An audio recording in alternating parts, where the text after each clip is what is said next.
The following video will show you how to operate the heater in the living room on the wall. To turn on the heater, ensure that it is switched on this switch here. If you can see the red colour at the top, that is switched on. You'll also need to ensure that this switch here is switched to 1. That means on. 0 is off, 1 is on. You've got some settings at the top here. Got 3 buttons. You've got a flame setting. By pushing that, that'll give you a flame effect. You can turn it off by pushing that again. So that is off, that is on.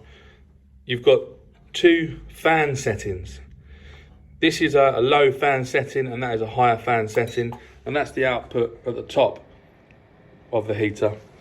So it's currently at a low setting. I can increase the rate of flow by pushing this button here, which is got the 2 dots above it, and that will increase the rate of flow. Now, in order to change the actual heat setting on the remote control that will be stored on the top, you've got some buttons. You've got a plus and a minus. So plus will allow you to increase the heat, and you can see as I push that, the temperature rises.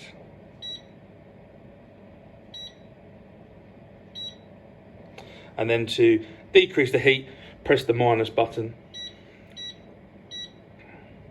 And you can see that will decrease, and then you can set that to a comfortable temperature.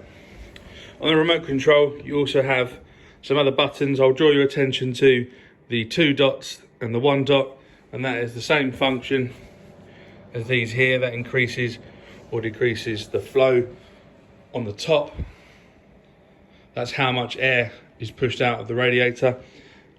And then you've also got an on and off button at the top there. And again, this button here is effectively the same as on and off.